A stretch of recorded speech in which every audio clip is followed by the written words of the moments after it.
otaku, and welcome back to my channel. It's Kai here. Today I am doing a video that I'm super excited for because I haven't done a ranking video in honestly months. This was recommended by one of my lovely members, New Master. So with that, I'm going to be ranking summer 2024 anime for you guys. And let me preface, I do have a lot of free time, but I don't have enough free time to watch every single anime that premiered in summer.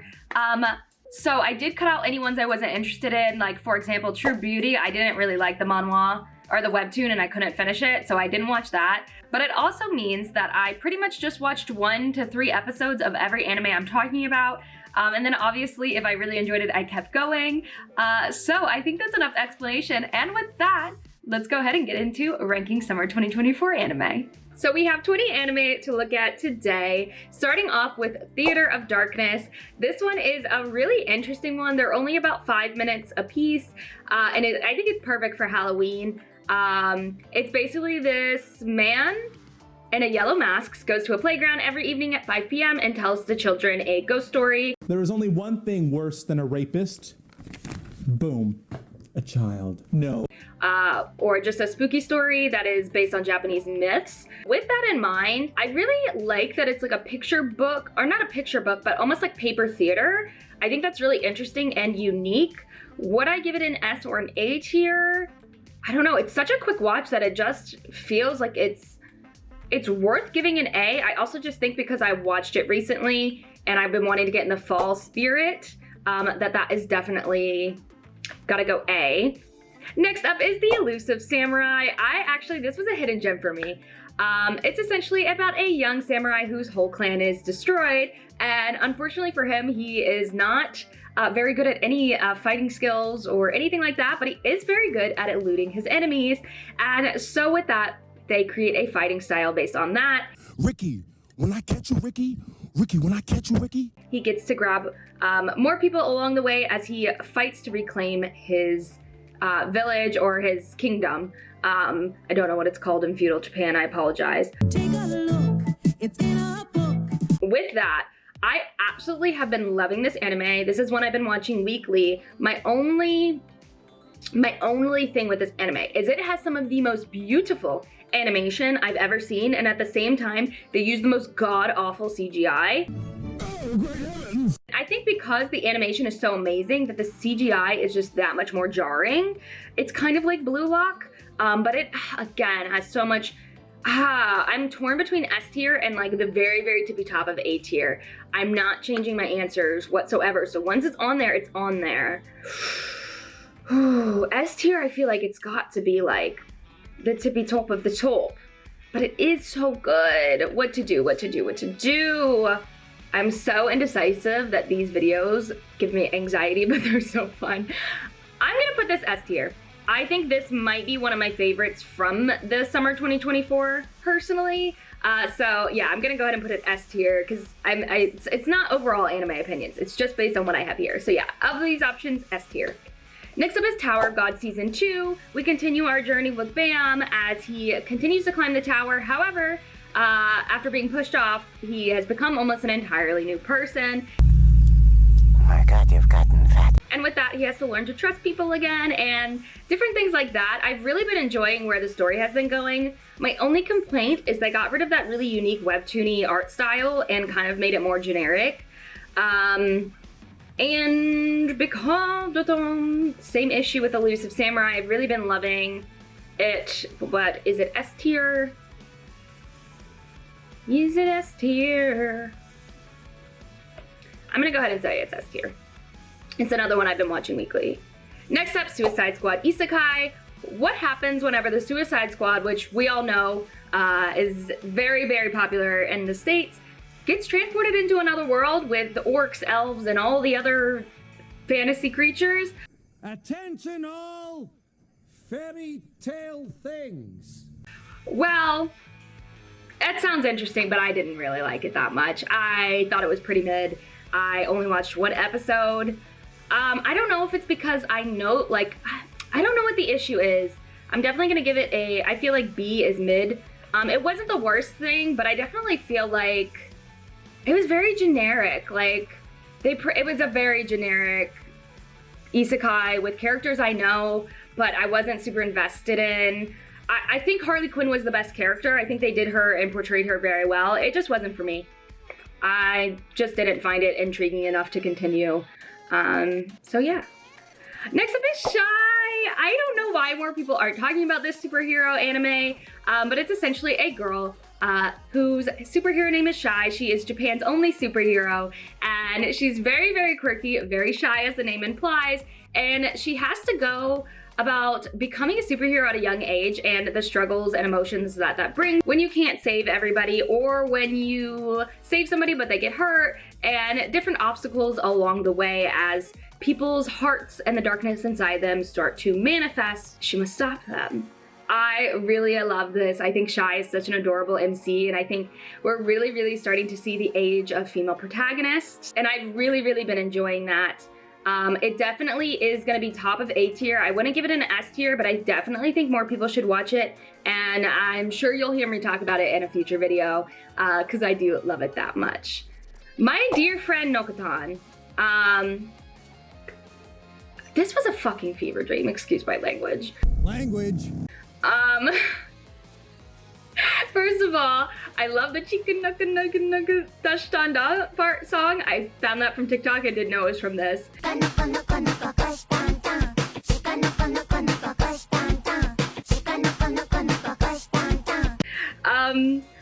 Second of all, I just want to know what drugs they're taking, because I would like to have some. If you have any drugs or any alcohol, give me some. Because this, I only watched 1 or 2 episodes of this one. I think I will go back and watch it, but binge watch it. The deer being CGI is so jarring. Essentially, it's about a deer girl who goes to high school, and she meets the most popular girl in town, essentially, who is punctual, a great student, an amazing athlete, and super beautiful. However, she has a hidden past, which involves her being a deviant, which involves her being a former thug. There's even a Tokyo Revengers reference, which I absolutely found hilarious. And her dear friend is the one that discovers this and sort of outs her. I think it's a really fun concept. Again, it's kind of a fever fucking dream. There's so much random things happening. The deer are bizarre. The faces are bizarre. JoJo's Bizarre Adventure? Pretty akin to that, but even more so on crack. With that, I would put it at the lower tier of A. Like I said, it wasn't one that I watched weekly, but I definitely would go back and watch it. I think it's... I don't even really know what I'll say about that anime. It's wild. Next up, Delico's Nursery, which is essentially about a world of vampires, and whenever his wife dies, he promises to take care of their children, which is not the norm for nobles. However, he is a very important detective, essentially, who is tasked with finding something known as Trump, and the only way that he will pursue that is if his other colleagues take care of their own children, and they sort of create this nursery. They're hot. Oh no, he's hot! The art style is interesting. I really liked the art style, minus the backgrounds, which were very, like, hurt my eyes. I thought this was gonna be it. I mean, you give me a hot men taking care of babies and a cool gothic art style, and that's gonna be S tier. This was not, though. This was pretty C tier. I was struggling to get through the first episode. I watch in Japanese, and I found myself picking my phone up to try to get through it. It just wasn't for me. I thought I was really gonna like it, but hot men can only take you so far. Yeah, it just wasn't interesting enough for me. It was kind of bleh. So with that, C tier. Next up, I Parry Everything, which is pretty generic. It is about a young man who has no skills at all except for parrying, but longs to be an adventurer. However, he only finds himself at F rank because he does not have any other skills. Very generic plot, very generic anime, pretty generic. I do think it was better than Delico's. Definitely would not watch it. I think I would get pretty bored pretty quickly of just watching him parry everything, and it's sort of just similar to a million anime out there, so not for me. Just like I thought Delico's Nursery would be for me. Days with My Stepsister, I feel like it's for the boys, right? I definitely was surprised. I watched 2 episodes. I was definitely surprised with the lack of fan service in this anime and how kind of deep and thought-provoking it is. However, I did watch some content on this, and I do get that. You do get that later, and that's a little icky. This just feels like you're waiting for the whole time for them to get together, and I don't really like that feeling. So, let's see.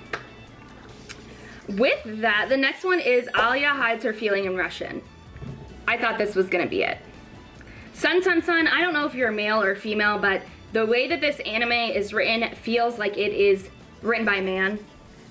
I don't mean that to be offensive, but it's essentially about a half Russian girl who is in love with one of her classmates, and instead of flirting in English, she flirts in Russian. Little does she know, he understands Russian, so she must hide the fact that she has a crush on him, and he must hide the fact that he knows Russian and can understand everything that she's saying, which is almost like a Love is War-esque anime, and I really thought it had the potential to be Love is War. I mean, that is one of my favorite romance anime, and honestly, it does. But why the fuck, I'm sorry, excuse my language, is this sister trope going on? You sick, geeky bastards! I hung in there for 6 episodes, hoping, praying it would end. But every episode it felt like there was these weird, gross scenes with the main guy's sister. And if they would remove that, this would be an S tier romance anime. This would be on par with Love is War. This would be God tier. This would be the romance anime. I think this is a romance anime for guys who enjoy that sort of weird sister trope where it's like you're walking on the lines of like, honestly, because it disappointed me so, I'm putting it in D tier. Do I think it's a great anime? Yes and no. Do I think it had the potential to be an S tier anime? Yes, and because of that potential, I have to put it at a D because I just can't get over the sister trope. I just can't. I can't. It's disgusting and it takes you completely out of the anime. So, yeah. Next up, Plus Size Elf. I maybe should have read that the genre was like comedy ecchi, but potential. This is for the boys. I think I got 8 minutes in before I had to turn the anime off. It's basically a sexual anime about a plus size elf who I think is trying to lose weight. I feel something. A slight tingle in my fingers. I think it's affecting me. I didn't get that far to find out. It's, yeah, D tier. It didn't really feel like there was any plot anyway that would have been able to make me forget about that, but there was, in 8 minutes, there was more sexual scenes than I could have handled. Not for me. Not for me. Maybe for you, but not for me. Next up, Fairy Tail 100-Year Quest. I feel like I've been waiting a lifetime for this continuation. Do I think there have been some lulls and some dull moments? Absolutely, but I do find the 100-Year Quest very interesting. I think they stay true to the Fairy Tail anime with just a sort of updated art style. I've absolutely been loving it. A tier for sure. I would put it after Shy, just because there is some lulls. Overall, I absolutely love it though. Next up, That Time I Got Reincarnated into a Slime, which is my favorite isekai as I've spoken on this channel. Rimuru continues to build his city and creates this festival to celebrate it. We get to meet lots of new characters, but we also get to just watch Rimuru and the townsfolk talk for like 15 episodes. I'm not caught up on it. I did watch a lot of the first half, and it's just talking. I have never been so bored with That Time I Got Reincarnated into a Slime. The only saving grace was that Millam and Veldora are in it, and I do know it picks up, but like, you can only have so much exposition in a row. You can only have so much talking at a table in a row, you know what I'm saying? My God, are you still talking? Not for me. I love isekai. I love That Time I Got Reincarnated into a Slime, but I'm gonna have to put this season as a B tier in front of Suicide Squad. I love the anime. I can't stress that enough. I was just pretty bored with this season. The magical girl and the evil lieutenant. Essentially, an evil lieutenant comes to take over the town, but finds himself stopped by a magical girl, but not due to her powers being extraordinary, but due to her being absolutely beautiful to him. And now he's sort of obsessed with her, and they sort of form a love connection. It's super cute. The episodes are very short, 12 minutes or so. It's very cute. It's one of those animes I would binge. I think I got like 6 episodes in. Definitely one to binge. Definitely one that's like pretty cozy, relaxed. You don't have to have too many stakes in it. I think it was cute. I would put it at an A tier for sure. Yeah, that's pretty much it. I like the art style too. So, this is probably the most balanced tier list I've made. Perfectly balanced, as all things should be. Oshi No Ko Season 2. I feel like we know my thoughts on Oshi No Ko. I think it has the potential for an amazing show. The plot, the premise is very great. I just think the show loses itself a lot.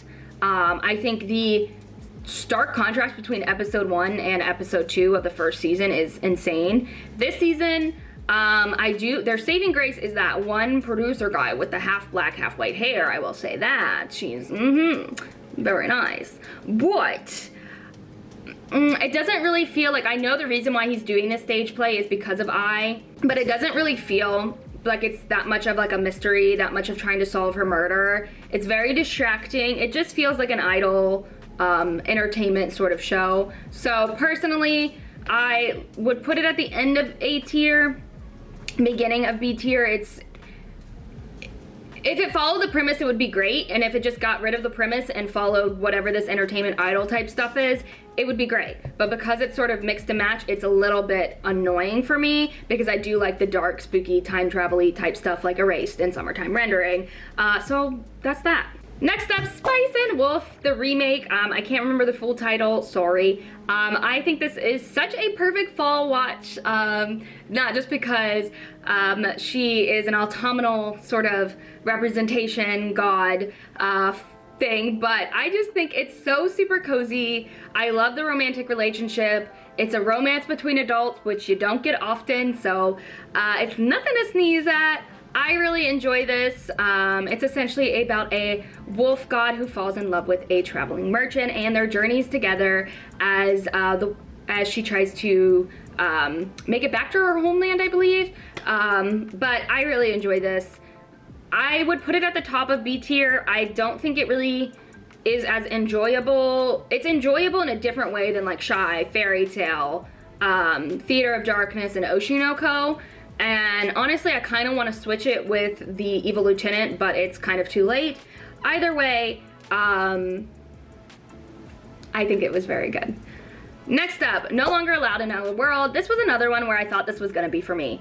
I'm not the biggest fan of Isekai, but I was willing to give this a chance because the main character is Scrumdiddlyumptious. Scrumdiddlyum-yum-a-purr-purr.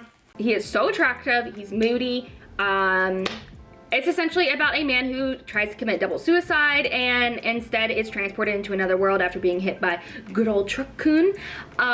Except in this world, he really has no skills at all other than being poisonous, because all he does is take pills to try to kill himself, which is a little bit graphic premise. But per usual, it's just kind of like a harem-y type thing. All of his companions are girls. There's a super cute cat girl. I love her. He's so attractive. It feels like it's gonna be the anime for me. However, it is just kind of mid. It's sort of like every other isekai out there. I just didn't enjoy it as much as I thought I would, and for that I put it in the C tier. It definitely could have been better. Wistoria Wand and Sword. This was recommended to me by the same person who recommended this video, New Master, and I'm so glad I watched it. The premise is very generic, much like Black Clover and Mashal. He does exactly what I do, but better. It's about a boy in a world of magic and wizardry who can't use that at all and instead uses his own personal strength to get by in the world. He's trying to reach the tippy top in the sky of wizards to meet the love of his life and childhood friend, but only doing that through physical strength and sort of the societal pressure that comes with that, because he can't use magic and magic is everything. I actually really love this. I love Black Clover, I love Mashal. Even though the plot is generic, I think the characters are unique and interesting enough, the art style is very fun, that I don't mind that it's a plot I've seen before. I know that I gave criticism to some of the other ones because it was generic, but I think the way that they do this is interesting, fun, and I really just loved the characters.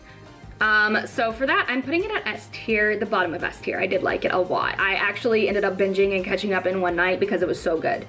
Next up, My Wife Shows No Emotion. This was the only other one that I could not get through the first episode. I got secondhand embarrassment the entire time I was watching this. It's embarrassing. I'm embarrassed for you. It is about a man who doesn't really believe in love because he had one failed relationship, but does end up falling for his appliance that basically can only cook and clean.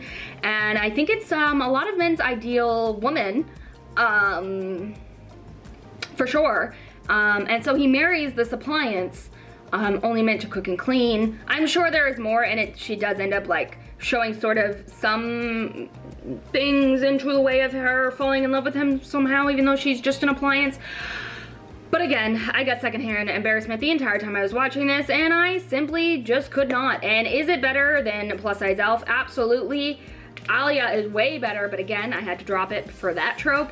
It just wasn't interesting to me. I cringed the whole time. It just reminded me of like the guy who ended up marrying like Hatsune Miku. Ooh, you suck.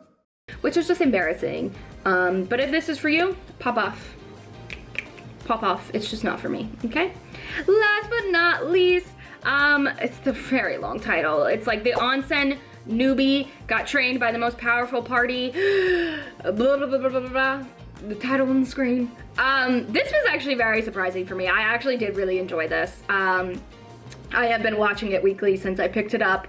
I don't know why I enjoy this so much more than the other ones. I don't know if it's because the sort of conflict the main character has with thinking he's not as strong as he is because of the way he was trained, or it being not necessarily about being like the strongest, but mainly just about, like, I like that the fact is that his age plays a huge factor, that everyone makes fun of him because he's so old, and typically adventurers meet or get their start in their teens. But it's essentially about a guy who doesn't really have any magical capabilities because he didn't train them, and so he maxes out all the other 3 out of 4 stats, meaning physical strength, magic, physical strength, magic, I don't know, I'll put them on the screen. He maxes all those out and becomes super strong and must try to work his way up in the ranks.